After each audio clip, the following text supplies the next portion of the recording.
What's up, everybody? I was just doing a lightsaber pose. Figured I'd hold it for as long as I could before, just So what's Hello up? there. Welcome to PLD Projects. Welcome to PLD-1138, our Mandalorian fireside chat, as I like to call it. I got two of my boys with me today. One of them, my brother from Estonia, Mr. Richard Eric Jarvie. How are you doing today, sir? What's up? I am beyond excited. It's hard to even put it into words. Spoilers are coming. Oh, they're coming. Episode 5, so get ready. His name is fucking Grogu. That's so fucking cool. Yeah, we'll get to that. Also with us is my brother from the UK, Mr. Matty Gunner, my friend. How are you doing today? Hello there.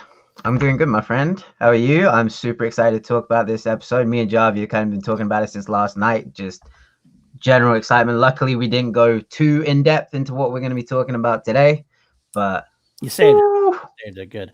I realized that I said I really just sounded like Joey from Friends. How you doing? How you doing? How you doing? A totally different show we're not covering here. But anyway, you should do a French show. I could do a French show. I could do that at some point, maybe. Who knows? But so I had the unfortunate experience. Not unfortunate. I guess unfortunate is not the right word. But as you saw in my Twitter feed, everybody watched this as soon as it dropped. My time at 3 a.m, which is when it drops for me. And I can watch it at that time because I was at the front desk at my work, and that's usually as the police station. Nobody really comes in after work, like during those hours. So generally, I do not a lot of things. I can watch some movies. I can watch some TV at that point sometimes. And well, you have it dropping, and I can't watch it because I love my wife. Say that again. I do love my wife. I did hate her very irreversibly during the day because I had to wait longer. I had to wait 13, 14, 15 hours, so 5 o'clock the next day because she had stuff to do. So I had to go home. I had to sleep. She had to get up and do it. It was ridiculous. I was so annoyed, but I get it. It has to happen. I mean, it's one of those love-hate things. I love her and I want to react with her at the same time, kind of just quit what you're doing. I don't care what you're doing. Let's just do this now. But either way, that's neither here nor there. I got to watch the episode finally. And oh god, I got hard. And I started actually crying, not out of it being emotional or sad at times, but just how fucking awesome it was. Just awesome tears. I've never had awesome tears. I watched it back to back. I finished it. I watched it again, and I cried again. All right, well, we're gonna go break down into it. We're going to break that down this episode and talk about some behind-the-scenes stuff, interactive stuff, theory, speculation. I think is going to take up a lot of time. I have this feeling as far as this goes. If you want to throw it in the chat, or else you could always throw it into streamlabs.com/PLD projects if you want to donate that. And as actually one of the donations got this new lovely mic I have, although technically it's C2A that did that, but close enough. Either way, it's Streamlabs have always helped us out to give you better content, so we really appreciate that. But let's get right into it. So I know we all knew this was coming. I mean, this was all basically I didn't. I'll be honest. I didn't know that this was coming yet. Okay. I knew there was a chance. There was a chance that it was going to be a swerve and they were going to save it. But we knew Rosario Dawson was going to be in the series. Mm-hmm. We knew that she was supposed to be playing Ahsoka Tano. And we knew this episode was being directed and helmed by Dave Filoni. Mm-hmm. So all the pieces were together. The fact that she was going to be in this episode, to me, was not a surprise. I was ready for this to happen. I was waiting for this to happen. I would have been sad if it hadn't happened. And for that reason, I actually did build up this 3% chance in my mind that I wonder if he's going to fucking swerve and just piss us all off. Because Filoni sometimes does that. He does like to throw those little curveballs in there and make you think and make you worry about it, and then you have to worry about it for next time. But either way, I like the way this began because you didn't need to worry about it. It wasn't this whole prick tease thing. We're gonna have this revealed. No, here we are. The thing opens. We're fucking getting white lightsabers and Ahsoka fucking kicking ass, and it's everything you want to see out of live action Ahsoka, all in the first 15 minutes. That just was, it was awesome. What did you guys think right away? I love that they showed her right from the beginning.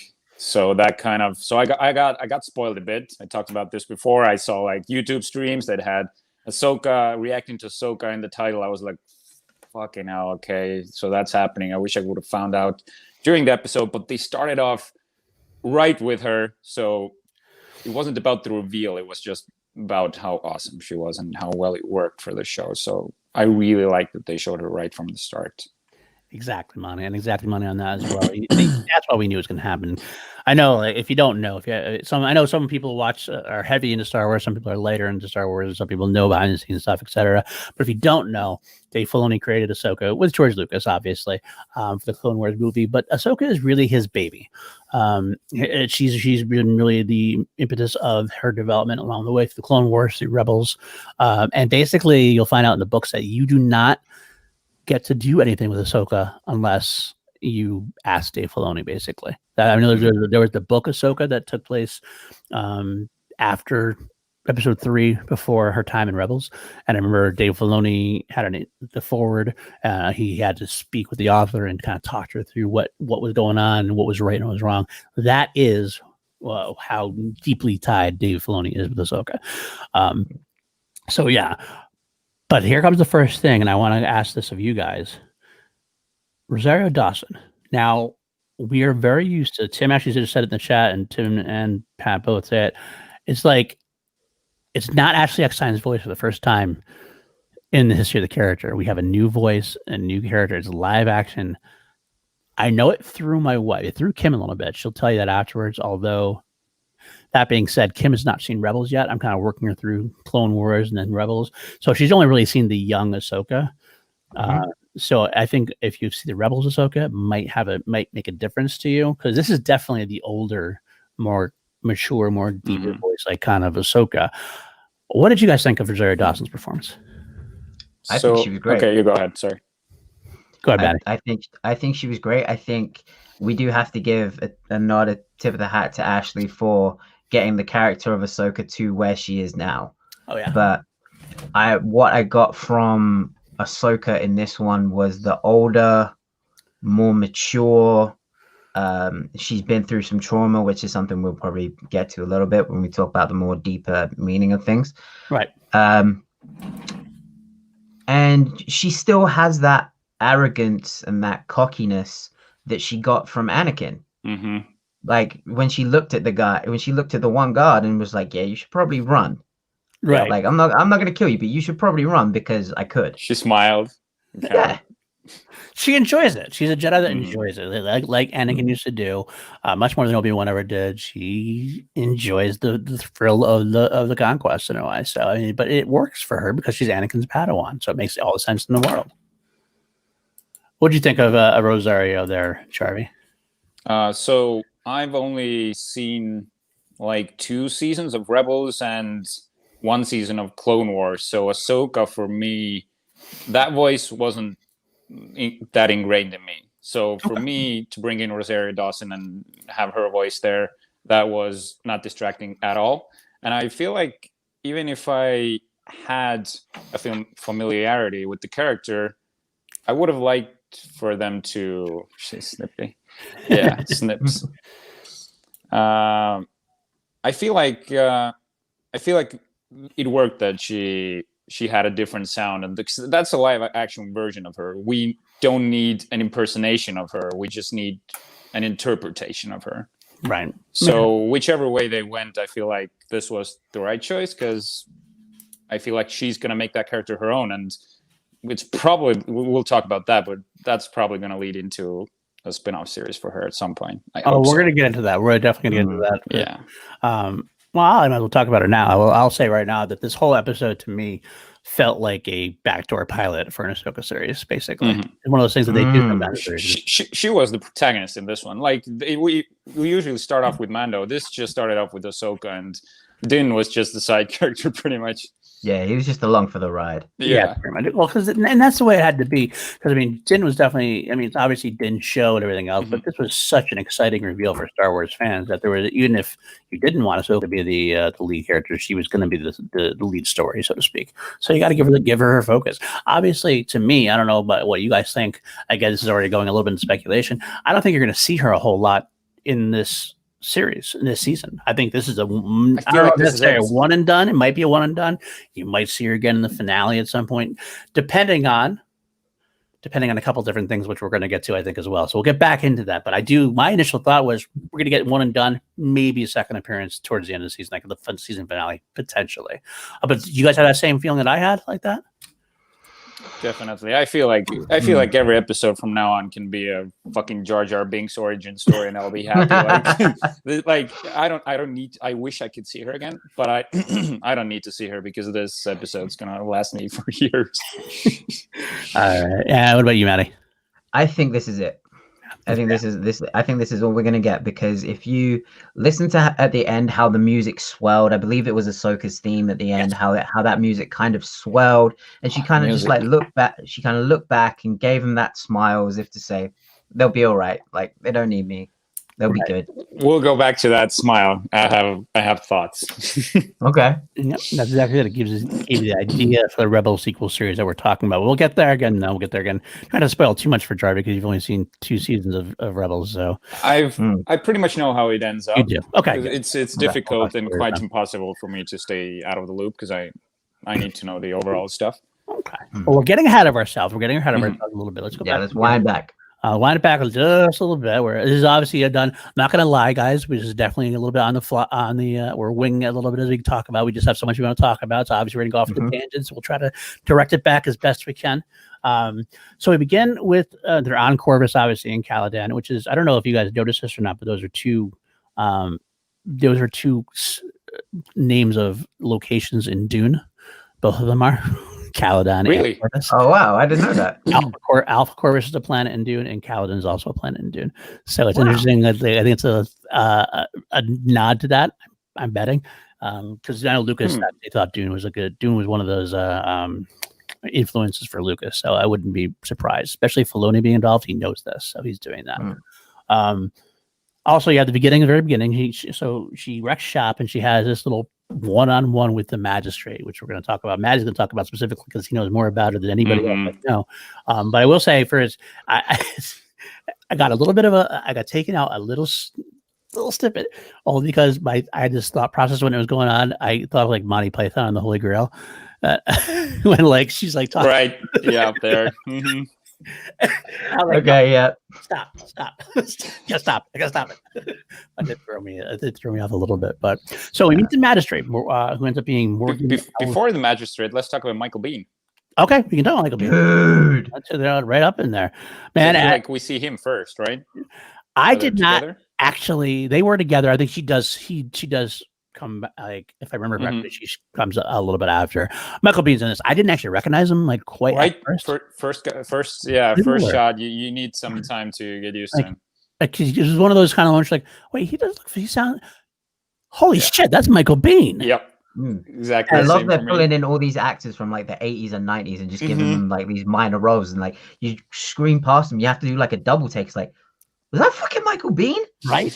What the fuck? Which was very, very funny. I gotta say, because I did not know he was going to be in this episode. I remember hearing that he was going to be in the series, but I didn't know not this episode. Early in the day, as part of my thing while I was watching and waiting to watch this episode, I watched The Terminator. And I watched The Abyss just the day before. Nice. So we had Michael Biehn Day. We didn't even know what was going on. And that's right, like Corvus. Manifestation, bro. That's no slight thing. Manifested Michael Biehn being in The Mandalorian. That's what it was. I'm like, I love me some Michael Biehn. Love me some Michael Biehn. And of course, Michael Biehn being my very nice tie into Ed Harris for me because The Rock and The Abyss. And there you go. I had to throw my little that load somewhere. I always do. I just have something happens and it happens. But anyway, so we have Michael Biehn, and he's being very Michael Biehn. It's very he's exactly what you want from that episode as that character, a mercenary, a badass. He's in control of everything he needs to be in control of. I love that Michael Bihn's in this, and I hope. I obviously spoilers. He's not going to be in it anymore after the end, but he gets hit in the armor though. He does. I guess they could find a way. I think you're. But they won't. They won't. I know. You're digging a little bit, but but yeah, I'm happy to have many of these even one episodes. Cool for me. And I love that they're doing that. Like Maddie, like you said, like I love the fact that they're getting these little sliding in these little guest stars here and there. And I hope they keep doing it because it's very much fun. And I bet you honestly, they have people lined up the door to do it too. Oh, for sure. Nobody's like, give me a Star Wars episode. Fuck yeah. Let me just I'll do one. Fuck yeah. I'm good for that. I figured also like, why am I, okay, now I'm having my brain fart moment. Why am I blanking on, Jesus, who does the voice for Mando? I can't. Pedro Pascal. Pedro Pascal. Why did I blank? I figured if you're on a show like that and because we found out that he's mostly doing the voice, he's not really in the suit. Yeah. If I was Pedro Pascal, getting paid the exact same amount, I would be like, just have me on an episode, like fully on an episode, like without the stunts. Like I would want to be there. Right. Yeah. I wonder if they will let him. I think he wanted to. I don't know. Like I know he doesn't do all of it. I think he has been there and has done a few. I think a bit of it. I don't know if he's not. I mean, I haven't. I'll be honest with you. I haven't followed behind the scenes about that all of the whole way. Apparently, through. It's not him like at all. That's what I heard. Like only when they had him lifted a little bit. Yeah. Okay. Well, I think that's gonna. The one I want to see, the little cameo I want to see, bring back Donnie Yen's character. Ooh. That's a good one. Yeah, you have a flashback, obviously. Yeah, just slide him in there somehow. Yeah, all right. Maybe he has a twin brother or something like that. I like that idea too. I don't care about cheesy things like that. Star Wars, you can have cheesiness. It works. For sure.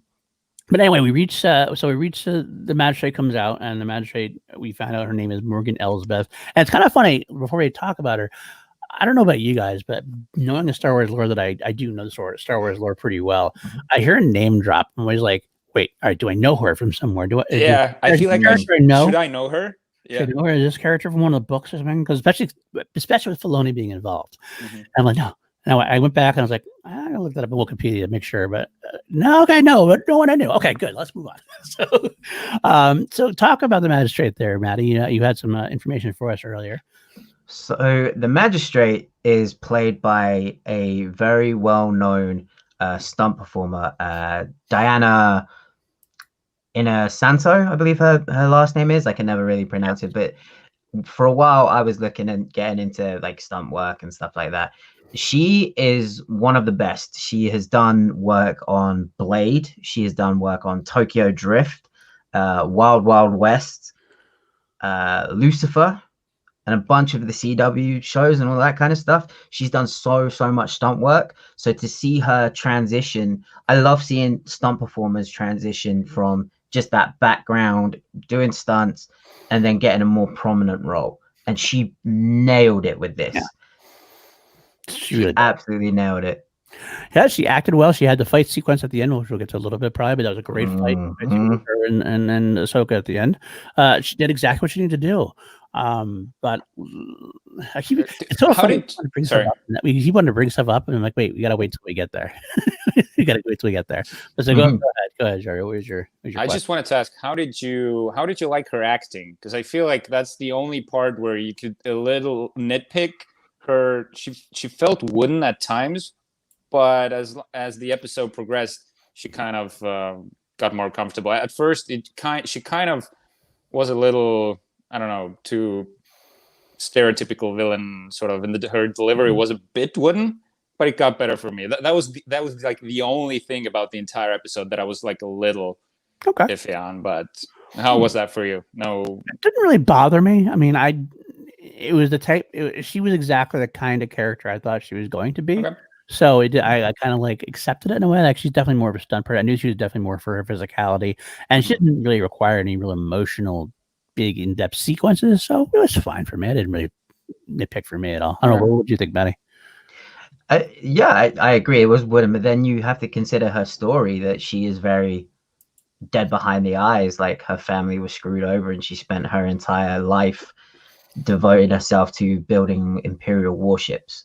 Very true. She's going to be very true. Like I wouldn't see much personality in her other than just pure hatred. Right. Okay, so let's get past the beginning sequence is done now. We know that There's something about Ahsoka wants something. We don't know what it is necessarily. She wants information of some kind. We don't know what it is yet. Right there, we're also left with obviously the Rebels storyline at this point. We'll talk about this right now since we got to set it up. When we last saw Ahsoka at the end of Rebels, she was going off with Sabine. And she was looking for Ezra and also for Grand Admiral Thrawn. Those are the two. That was the pieces of the puzzle we had. They had Thrawn and Ezra had disappeared in a hyperspace jump from some space whales or whatever, and they were going off to look for her. That's the last we knew. So all of a sudden, when we see her for the first time, no Ezra, no Thrawn, no Sabine, no mention of anybody. So we still have no idea what went down. But so we don't know if that's going to be involved or not. I was kind of curious about whether that was going to be involved or not, but we get there eventually. But let's move on now from that. We move on. We get to see Din Djarin, and landing on Corvus, and get some more lone wolf and cub, father son type moments that we're bound to get at this point with them. I'm not sick of that yet. I love that stuff. I still am laughing every time. It's a great addition to the Star Wars. We don't have that in Star Wars very often for the most part, so I think this is a very good addition to it, and it's developed really, really well to the point where it seems believable, it seems loving, and you're like, this is cute, I like this, without being overwhelming. You know what I mean? Yeah, I really enjoy it. I think it's the right bit of comedy, and you need the aw moments because that's what sells it. And that's what brings up a big theme that shows up later in this very episode, is their attachment to each other. And I need to demonstrate it. And I got to tell you right now also, one of those times that it clicked in my head when he goes off the ship and he has a little, it looks like a Death Star bulb that's on top. That's what it looks like to me. I know it's not. It's the lever, the top of the lever. It looks like a little mini Death Star for me. But like a little thing you put on top of a stick in a car. Right. Yeah, like that's what it looks like. Like a Star Wars. You got it at the Galaxy's Edge shop to cover your shipping gear or something. It looks like to me. But so he brings that out, and Din is like, Din is like, oh yeah, well, you got to leave that ship, and takes it away. But in my head, I'm like, I think that's going to come into play somehow at some point, and it does. But we get to the point where he gets to the magistrate. And he learns from the magistrate and from Lang, Michael Biehn, that the Jedi's out there. And you get that sequence where she offers the Beskar spear. That thing kicks ass. I love that thing. And I knew right away, as soon as I saw that, we were getting that. Yeah. We're going to see a lightsaber on Beskar at some point in that way. And then he's going to get that exactly, because that's going to come into play later on. Obviously, it's going to come into play much later on. But I was excited about that, and it was a great. What the show has done very well for me is Din was set up as a very much a neutral anti-hero bad guy, not like he wasn't a good guy. The child has softened him a little bit. You've seen that since then, but I didn't know for sure whether he was going to actually take the task and try to take on Ahsoka. Yeah, there was a doubt in my head that maybe he tries to do both, because he's like, you know what, it's that Beskar spear is worth. Because he's got that religious cult, zealot kind of. He's in that zealot cult that he's got to get the Beskar back for all the Mandalorians. So when she goes, kill the Jedi and you can have this, I was like, is he thinking in his mind, all right, how can I do both? How can I figure out a way to do both? Yeah, that's what I was thinking. Dude, Pat's comment, you gotta bring this up. Pedro Pascal has bad luck in fights when he uses spears. Yeah, that's very true. That is scary. Great A comment by Pat there. That's fucking brilliant. Money. That is very true. Oh gosh, I should have thought that. Damn. Nice. Yeah, he has a helmet. He does have a helmet now. That's the key. He learned since last time. Imagine crossing that over. Jesus. We almost did when we had the movie. That's neither here nor there. But so we get them going. He gets to go out and meet Ahsoka. And this is the crux of the episode now. We finally get Din and the child in with Ahsoka. And my favorite sequence of the whole episode was their little short, brief battle. or she shows up with lightsabers and he's like blocking left and right. He's getting the Luke Skywalker, like the shooting the rope around. He can hang with her. But he hung with her. He hung with her very well. Until he realized what she can do, and he was like, I don't want none of this. None of this. None of this flipping over trees, cutting over. No, I'm not prepared for this. I'm good. I'm not going to win. I will say I have a nitpick with the show since season 1 began. So from season 1 all up until now, it does seem that Din has been somewhat inconsistent. There's like episodes where like he's the Mandalorian and you're like, this guy's fucking kick ass and he's awesome. And there's episodes where like he gets his ass kicked like a lot easier than he should, I feel. And I'm like, so who is he? Which side is he? Again, I know it's all basically, well, what does the story need from him? Does the story need for him to be subdued, or just, you know, that kind of is reliant on that a little bit too much at times. But it's a small nitpick. But this one fit perfectly because he was badass enough to hang with her, but also knew his limitations. I got to end this quick. I got to figure this out before I get my ass kicked. And he does, and he stops it and says Bo-Katan, and then from then on, that moment was just wow. That was just that these moments are what gave me solace that if we don't get any more Star Wars movies for the next 10 years, we get Jedi in the show, because getting Jedi in the TV series feels like something that would have been impossible at some point. Now, like live action, I mean, so this just gave me solace that I'm okay if that happens, and this will fuel my every need. I get what you mean by that, because I will say that, like, for me, Star Wars, as much as I love Mandalorian, and I know, but I'm actually siding with you a little bit more on this. Is that I love Star Wars, I love the Mandalorian, I love Mandalore, I love the non-Jedi stuff. I love it a lot, but Star Wars to me needs a little bit of that Jedi lore, Jedi Sith lore, because that's to me probably the most Star Warsian thing about the universe. Mandalore is cool. Mandalorians are cool and everything else, but that's a show you can kind of do almost in any, and you could see that elsewhere, not in the Star Wars universe, and still get a similar feel for it, if you know what I'm saying. Yeah. The Jedi and Sith lore is what completes the circle, so to speak. So if we get more of that, I'm with you, Jarvie, although I'm not 100% with you, as I told him in text too. I'm like, nah, I still want my movies. I still want both. I want both my movies and my shows. I just want it all. I want it all. I want Star Wars as much as I can get. They should. I'm totally ripping this off of Harloff, but he said, like, I wish we would get a season-ending 2-hour, $200 million big budget movie for like a season finale for every season. I feel like the show's big enough that could work. I like that. That would kind of satisfy the movie buffs. And what I really want to see, honestly, I just want to see Filoni and maybe Favreau, because of that elevated. They should be the Feige of the Star Wars universe. Yes. Let them be the creative heads. Everything else, movies, because Favreau can do movies. He knows movies. Filoni knows Star Wars. You put them together, they could be the head of the whole goddamn thing. And this is not a slight on Kathleen Kennedy. I love Kathleen Kennedy. She's very good at what she does, but she's a producer. She's a very good producer. She's not the creative head. Let them do the creative stuff. Let Kathleen do the producing side of things, and you are writing a golden ticket. I feel like that's what's starting to happen as well. I kind of feel like they're getting that direction. That might be why one of the reasons they decided to take a push the brakes on for the movies a little bit, but give them a little more time. In fact, I'm talking about this now. This is what I think Dave Filoni is doing. Is that a lot of people, like, right from the get-go, wanted Dave Filoni, who is obviously the heir apparent to George Lucas. George taught him 100%. During Clone Wars. He knows Star Wars like the back of his hand. And everybody's like, I want a Filoni movie. But he's never done live action before, ever. And so to jump from doing from animated to doing a full live action movie, that's quite a jump in this kind of universe. Even though Kathleen Kennedy has given younger filmmakers a try, they have at least were in that realm.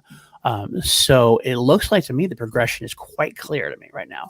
Right, that's exactly right stepping stone for him. You put him in the Mandalorian with Jon Favreau, who teaches him along the way.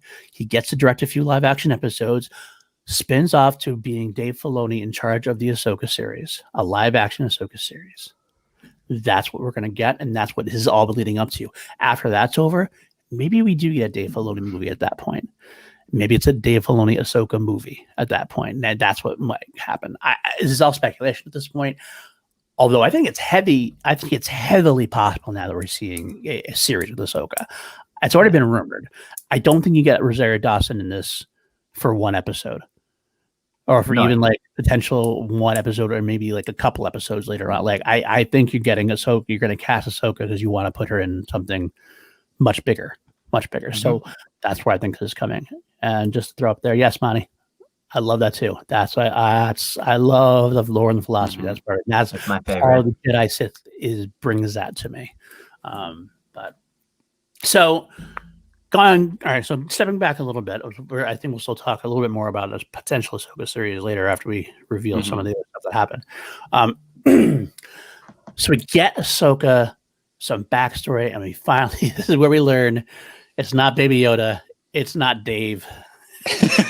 It's not Dave, okay? It's Dave. I don't care what they call him. To me, he's Dave. I'm okay with this name. I'm okay with this name because it sounds like Goku from Dragon Ball Z. So I'm okay with this name.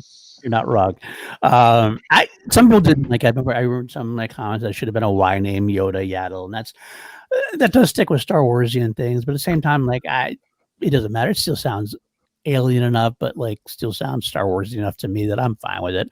I'm surprised we got a name. I really didn't think we were going to get a name, to be honest with you. Me neither. But I'm so content that we got it, and to see his reaction to the name. Yes, and how we got it. I liked how we got it is her mentally getting into all the Force. That whole connecting with him was awesome. And then we get this backstory that I never thought we were going to get. I never thought we were going to get a backstory on him, or at least this much of a backstory. Let me touch base on this real quick. Tim in the chat. Very true. They were both Fulcrum at one point. They still Rosario absolutely appear in a Cassian series as well. And maybe that's what's going to happen. Maybe Rosario will be in this series, be in the Cassian series, and then get his own. I don't know what to say. But exactly. If this was being to test the audience, I think the general audience is knocked it out of the park. So, but anyway, going back, we get a story of Grogu, and we learn that he was in the Jedi Temple. Being trained by several Jedi Masters. Who? And more importantly, we know he's 50 years old. That's what they said. So, when was he in the temple? When did he leave the temple? Who took him? And who hit him? That is the key thing. That is the big thing. Who took him out, and why did they take him out? And there's potential on a lot of different sides. There's a lot of different potentials. It could have been for a light side reason. It could have been for a dark side reason. My initial thought, because his brain was clouded after he left, is making me think it's more of a dark side thing. I wonder if someone like Dooku took him out of the temple when he left. I have a theory about that later as well. You want to do it now? Well, we need to talk about that a bit later when we get to later. Yeah, when we get to the speculation, because I have a massive tinfoil hat theory.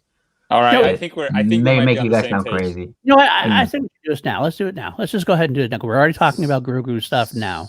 So let's talk about something to reveal later on, you think? Yeah. I figured we should talk about it later. Okay. All right. I'll hold back. So let's go for it. All right, so we have my buddy Jay Ross. Maybe a little bit. I like that. But that's definitely the big speculation of the episode. For me, is to find out who did that one. But you also get the nice thing that he's obviously clouded. He's obviously hiding his Force powers to get along, to make do. That also rings true to me. But then we get the big reveal. The idea that he is attached to Din as his father figure. And we all know that attachments in Star Wars. Yeah, we get the Anakin throwback. And that was I got chills at that moment. It was kind of I got emotional. Like I got teary-eyed hearing how she spoke about him. Right? Because if you go back to the Clone Wars, she was essentially a little sister to him. And like I'm getting fucking emotional hearing about it, like thinking about it now, just like the devastation and the trauma in her voice. She was like, it's happened to the best of us. Like Right. even now, she still speaks so highly of him that Yep. he was the best. And It's just like, oh my god. that's very much locked into Rebels. What we saw from her in Rebels, the same type of thing. It's just a reveal. It's a expounding on that. So yeah, I'm excited. It's very touching. It's very powerful. She mentions Yoda, of course. Yep. And Yeah. there, but we get to the point Left Yaddle out of it though. Did you hear the Yoda theme? Oh, of course, I heard the Yoda That theme. was Yeah. like, that's like, I spilled my drink, like pause, rewind, just like listen for it. Oh my god. We're gonna have the again, and we had the quotes from Yoda, the quote from Obi-Wan, talking about the Force and talking about different things. Like it was very much these little moments are kind of like what Dave Filoni did very well in Clone Wars and Rebels. He threw these little quotes that were echoes of lines we knew from the original trilogy, and I love it. I'm a sucker for it. I'm not gonna lie. Yeah, exactly. And yes, Tim. Yes, exactly. And level 2, good to see you in here, by the way, buddy. I'm going to talk about that. Trust me. We actually kind of mentioned at one point earlier on, but we're going to talk about this too. Trust me. And I don't know, Justin is got a break. He's on a break from NSYNC or his movies. You do look a little like Justin Timberlake, Jarvie. I'll give you that. Dude, That's a good comparison. Give me 1 sec. He's going to bring sexy back around. I'd take that. Yeah. Look at what that. goes around comes around. Look at that. It's right. That could be the same. Oh, dude. All right. I'm a fan. That was the right right there. All right. So we saw have him in Vegas. so we have them. They have the meeting with Ahsoka. Is trying to train them, and they can't train them, and everything else. And but it's very interesting to me how Din decides to help Ahsoka out in exchange for training him. And yet that threw me for a loop because it doesn't seem like Ahsoka was going to train him at all. And like, it was like, well, but she's agreeing to it. And at the end of the day, she still doesn't want to.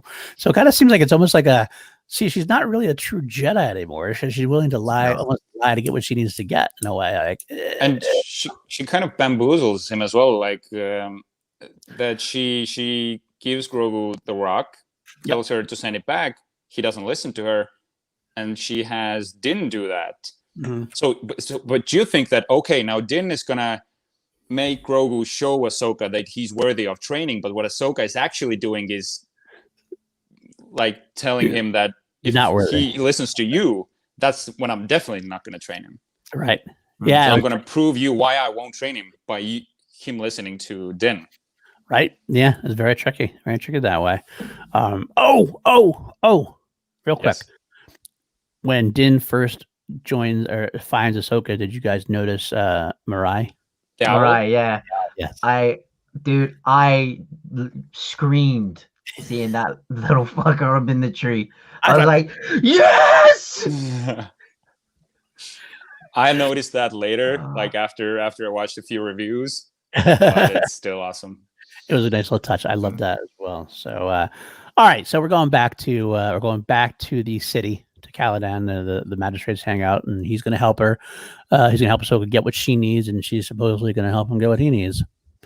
I think the great battle sequence there. I love. She runs out of the woods towards the gate. Like, wow, that was like so bad. Drop his shoulder pad on the floor. It's like your bounty hunter failed. I was like, also her lightsaber sounds amazing.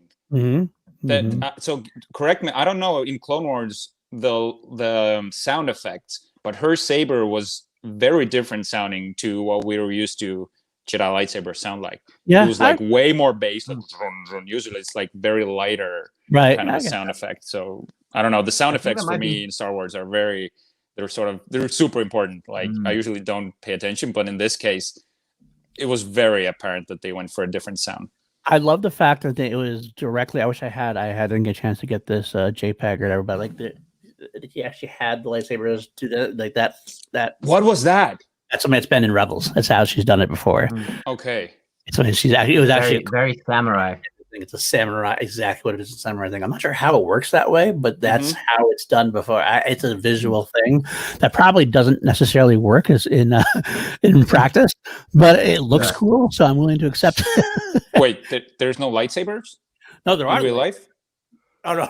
Are you trying to say there's no lightsaber technology? No, there's definitely lightsaber technology. We just don't know. Thank you. You scared me. Don't worry, Jarvis. I would never betray you like that. I never hurt your feelings like that. But so it's a great fucking sequence where like she wrecks shop, cuts the bell in half, cuts the guards in half. Everything's going down, and she's taking care of business. And then when things are a little bit weird, that's when he shows up, and Din shows up and completes the task. Interesting moments there. The little Huttese speak between the villains there. The guard. What are they? What are the cannon fodder? We don't know. I've never seen them before. As far as I know. There's one thing I wanted to ask you as well is Michael Bihn's, what's his character name? Lang. His armor and his shoulder pads look very much like Mandalorian armor. It did look a little like that. So I don't know if it was supposed to be or not. We don't know much about him. But Lang obviously recognizes him as a Mandalorian, but that's not exactly a hidden secret. So I don't really know, unfortunately. Okay. So maybe we'll find out. Well, probably not, because he's no more. And the droids as well. The droids in that sequence. I don't know if either of you have ever played Knights of the Old Republic, but HK. Those were the HK I played droids. Jedi Academy. I love that the HKs are official now. I wish we got to hear one of them say, meat bag or something like that. But oh, it was so good. It was awesome seeing them. I was like, yes, awesome, right? Oh man, it's so good, so good. But it's so awesome. We also get the Lothcat in the middle of the sequence there. Why Lothcat is on this planet, I don't know, but that's okay. I'll take it.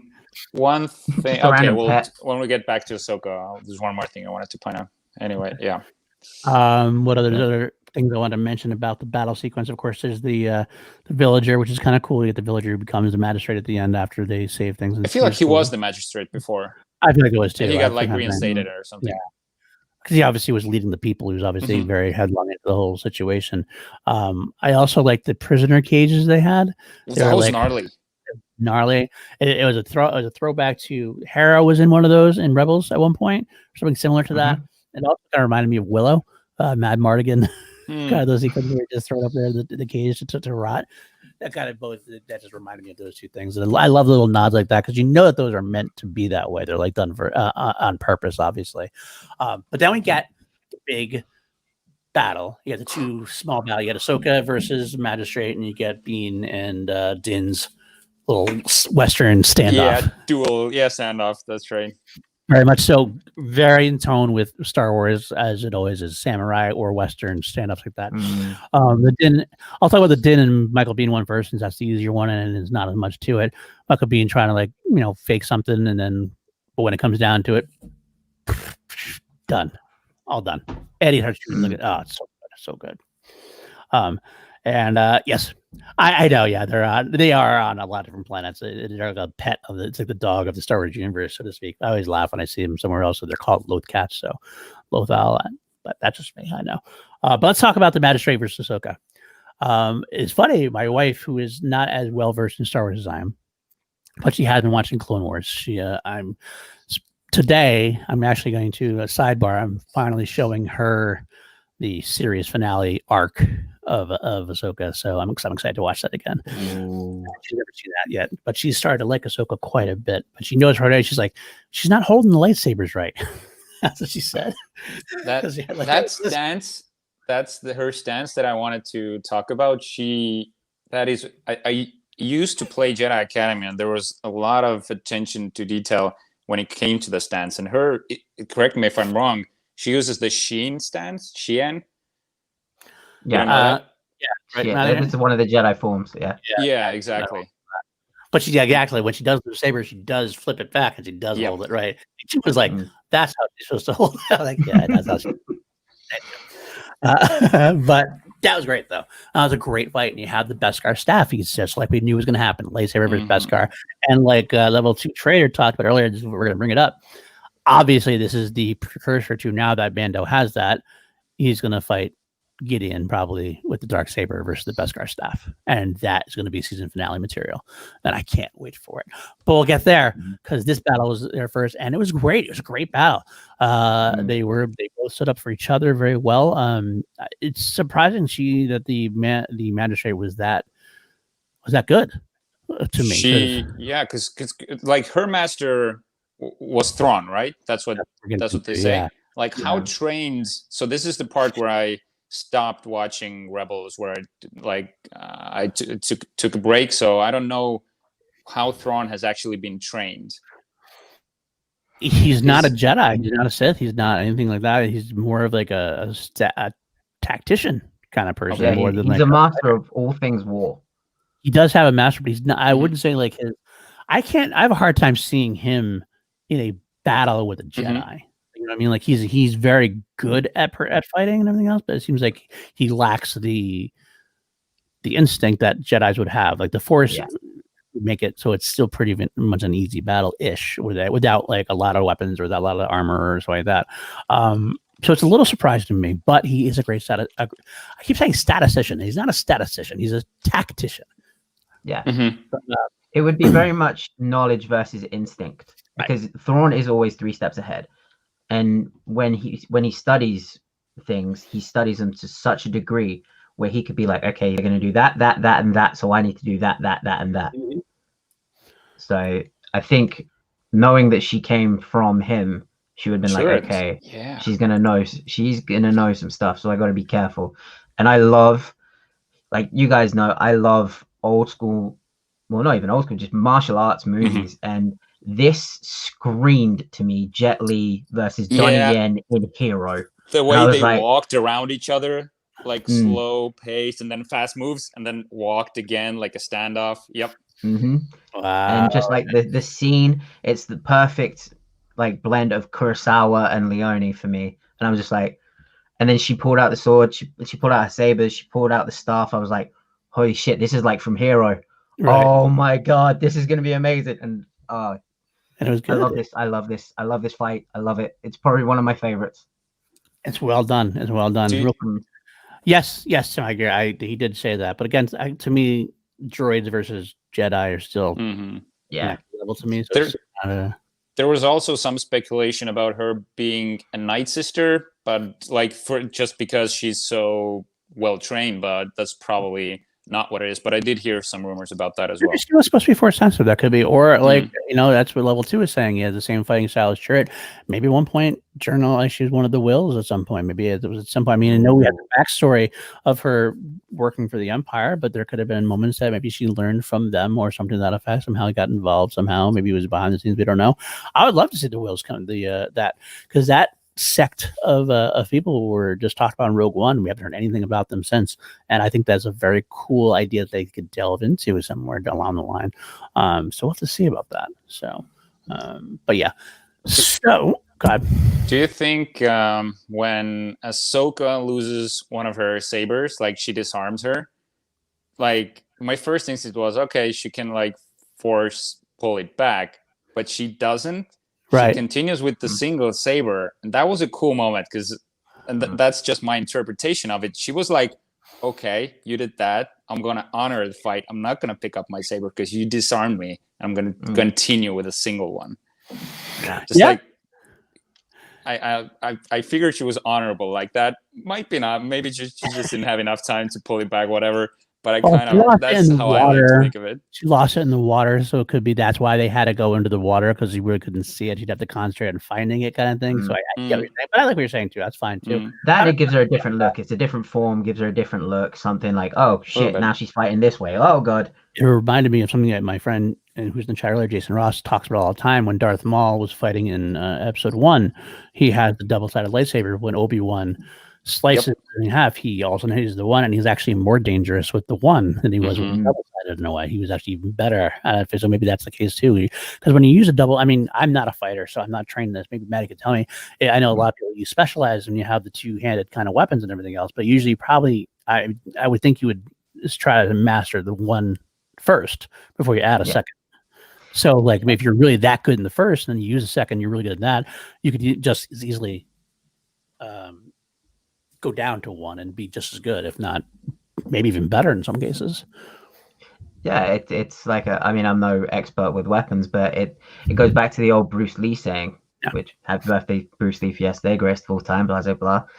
You know, you take what is needed, discard what is not, add what is uniquely your own. That was Bruce Lee's big mantra of, okay, I take this because I'm good at this. I take this because I'm good at this, and I make it my own. Right. And that, going back to the Darth Maul versus Obi-Wan thing, it was perfect. And this fight scene as well was a perfect example of that, because she lost the one saber and she was like, okay, if I move from here, she's probably going to do something to turn around and stab me, because I have to respect my opponent. Right. So I can either concentrate and get the saber, or I can do the best I can in the position that I'm in. Makes sense. All right. So we have the great battle there, and we end up, they save the day, and they get the, and that's when the big reveal happens, where she comes out, where is Grand Admiral Thrawn? And I let out a audible, oh, fuck. I should have been arrested for disturbing the peace for how loud I yelled. I yelled as well. All come together. So that's where we find out where we still don't have any idea what happened after Rebels at this point. Obviously, they never found Thrawn. Well, you know what? They might have found Thrawn. We don't know that still. She could have found Thrawn, and then Thrawn went away with someone else or somewhere else, because we don't know where Ezra is. We don't know where Sabine is. Did they find Ezra? And did Sabine and Ahsoka find Ezra and Thrawn? Does Thrawn have Ezra and Sabine and left Ahsoka on her own? Maybe Ahsoka's still looking for both of them now, looking to try to save them from all of them. I don't know, but that is what we're going to find out, I think, in the Ahsoka series. That's what we see that. This is not going to be tied into the Mandalorian anymore at this point. Besides maybe hearing from her that she's going to do it, maybe hear from her, but that's where it's going to be. So I'm assuming that is going to be the Rebel sequel series, is going to be a live action Ahsoka series, and I'm here for it. And I would be probably more excited for that series than any other series that they've put forth outside of Obi-Wan. Yeah, I just want to say, like, Obi-Wan's still my number one. Yeah. The issue, let me interject one thing really quickly about that, is, as much as I love Obi-Wan and the Obi-Wan series, there's only so much you can do with that Obi-Wan series. Yeah, it's a sandbox. It's a smaller sandbox for sure. So Ahsoka, that's pun why intended, because he's on Tatooine. So in a way, I'd almost be more excited about Ahsoka, because there's so much you could do. That's a story that's still moving forward. You know, like the Obi-Wan, we know where he began, we know where he ends. The idea is it's going to be a cool personal character arc, character storyline. If we get Qui-Gon, we get to learn to meditate, you learn the Force and everything else. It's about a personal journey, so it can't be as epic. I think Ahsoka might be more epic. I think the Ahsoka might be the most epic series we get, potentially. We'll have to see. I got a question for you. Who would you like to see play Thrawn live action? Just give me your number one pick. Lars Mikkelsen. Lars Mikkelsen did the voice. Wait, he did the voice Mads Mikkelsen or Lars? Lars. Mads' brother did do the voice for Thrawn in Rebels. So it's I don't know his look though. He was in House of Cards. Let me see. Okay. Yep, I know him. So that is a good choice. He does, yeah. I've also heard some thrown out there, like Benedict Cumberbatch was thrown out there. Right. That could do well. He feels like the clear-cut version of. But my pick would be Charles Dance. I want Tywin Lannister playing Thrawn. I'm sorry. I just put at her side. Just rub at her for no reason. Joey, that is fucking genius. But Charles Dance is also very good. I love that idea. I'm joking about it, Harris, but I think that would be a good idea too, as well. Charles Dance would be really good. There's a bunch of different people who could play it very well. Oh, for sure, yeah. Christian Bale. He's too big. I feel like, but yeah. Maybe. You know who else might? He might be too young. Go on. I don't remember his name. I mean, Thrawn looks pretty young. He was also in Sherlock. And he was in the recent Bond movie as well. Oh yeah, I know the guy. Yeah, he was in 1917 as well. One of the guys in the trenches. God, yeah, he played Moriarty in Sherlock. Yes, Moriarty and Sherlock. Andrew Thomas or Andrew. Let me find out who it is. Yeah, I gotta Andrew Scott. Andrew Scott. Yes, Andrew Scott. He's an awesome actor. He's an awesome actor, and I think that could work very well as well. So I think we could have him potentially do, because he's kind of got this arrogant vibe about him that works very well. Moriarty actually is a lot like a Thrawn type character in a way, so it would fit very well. So I think Rami Malek. Rami Malek could be very good. I think Rami Malek could be phenomenal. Yes, it's always Ed level 2. It's always Ed. Ed can do a great job at anything. He can do anything he puts his mind to. I think actually, in all honesty, I think he could pull it off if he needed to. But, Ed could. So, let's see. Okay. So last things we got to do before we break into speculation real quick. We do have the ending where Ahsoka basically reneged on her deal and was like, "No, I'm not going to train him. I already told you I'm not going to train him." I was surprised that Din wasn't more pissed at that. I thought Din would be more pissed at that. He kind of was like, "What you said? All right, fine." He doesn't want to lose Grogu, and that shows when she asks, "Where's your little friend?" He says, "I'll go back and I'll go get him." Yeah. And he walks away, and she sees at that moment like how hard he's like. He's wearing a helmet, he's wearing armor. There was so much emotion in that walk when he's going to get Grogu, and when he's sleeping in the hammock and he says, "We got to say our goodbyes." Like, fuck. I got teary-eyed because for a second you knew that's not going to happen, but still, I thought for a second it could. Really? Because I thought Ahsoka was gonna take on the deal and they were gonna like pass him off. I thought they would come back like later on, but I thought, oh, this could really be it. And I started getting emotional, and I was like, no, like it's not. It can't happen. It can't. And sure enough, luckily Ahsoka, and I think Ahsoka did it for the right reasons. Yeah, I love that they didn't do a Luke in The Last Jedi, hands the lightsaber and just throws it back. He was like, "Look, I have a genuine reason. I've seen this done to someone I love. You love this kid, so I can't see someone else go through this." I think that might be okay. It couldn't have been an excuse the first time she says it because she doesn't know how attached they both are. But when they are walking back on the Razor Crest, she gives Grogu a look and she goes like, I think this is they had a conversation, well, a forced conversation, and Grogu will let her know that I want to stay with him. I feel like that's her, like, I got you. Like, you need to stay with Din. Yeah. I feel like there was some that nod that she gave was like, I heard you. You're staying with him. Yeah. Yeah. So let's get down to our speculation a little bit, because this is actually last thing we got to talk about Tython. Well, last thing she says, you got to go to this Tython planet. You got to put him on the top of this Jedi temple or whatever it was, and you're going to have him reach out to the Force, and we're going to find out who's going to come. There aren't many Jedi left. So let's start. What she says. There aren't many Jedi left, and so let's start out with our potential possibilities right here. We got. You guys go first, because I have a whole fucking roof to blow off. I think we're on the same page. I wonder if we're on. I maybe I have a page about that too. We have obviously the most obvious answer there is, the one we know is out there, is Luke.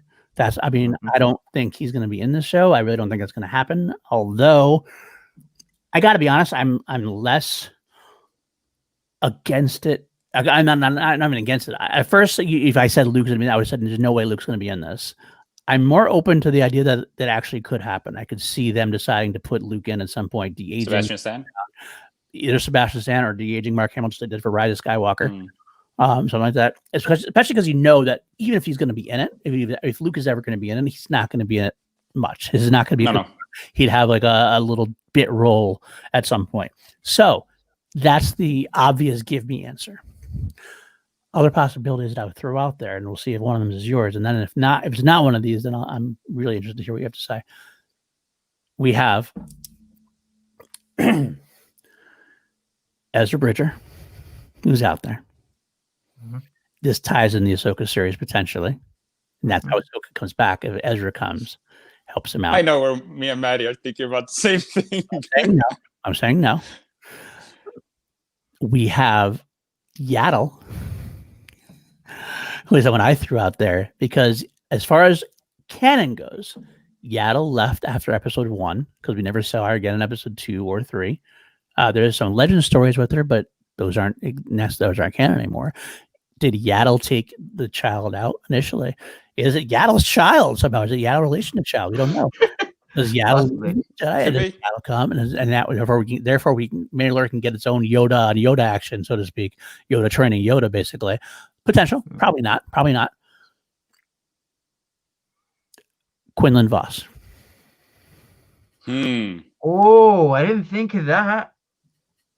Quinlan. That's not my theory, but fuck, this is a good one. He was in one of the games. I remember him from a game.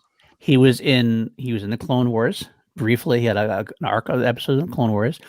He's in episode 1, technically speaking, briefly. He is always been kind of a rogue Jedi, a very gray Jedi. And if you go back to his Legends stuff, which again, Legends isn't canon, but they've been like kind of cherry picking a lot of the Legend stuff. So I have a feeling they would do this for Quinlan Vos. He went dark a few times. He kind of went back and forth.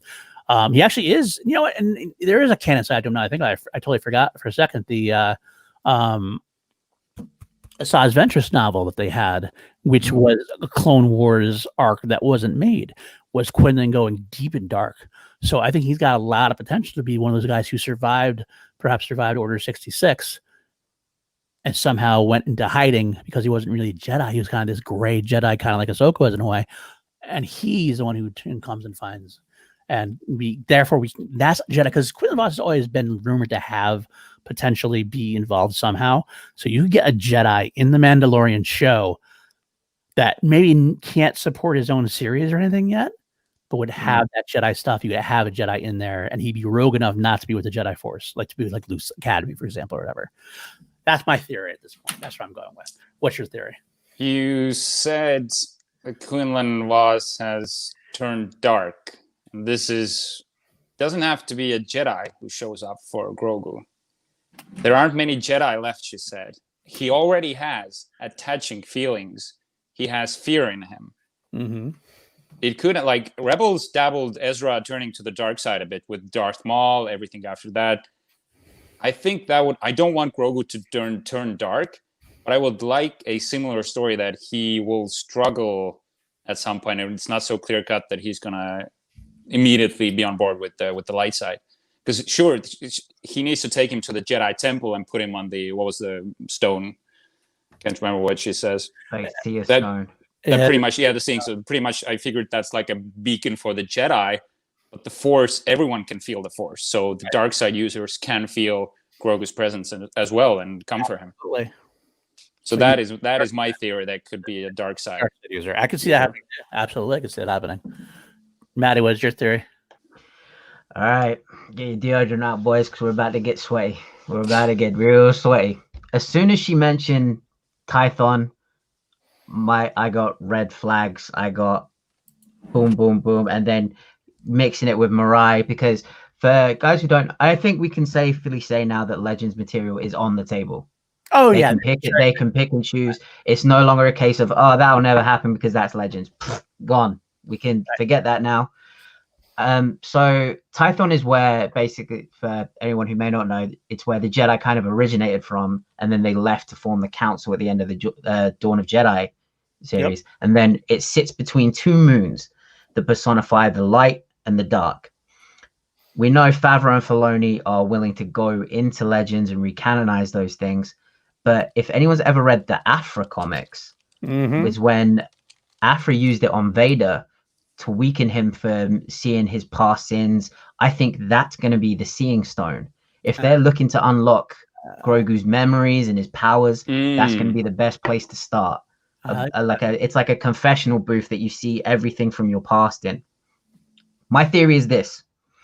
We know now that Thrawn is out there, and he's always, as I said, he's always steps ahead. I'm going to be very careful with my speculation here. I think, and I believe I said this the other day, I think this series is going to be a smaller piece of a much larger puzzle. The tracking beacon is still on the crest. I thought it would lead them to Ahsoka. I was wrong. Thrawn is out there. He knows Ahsoka well. He knows that she's Anakin's apprentice. He was Anakin's apprentice at one time. And Tython is known to the Empire.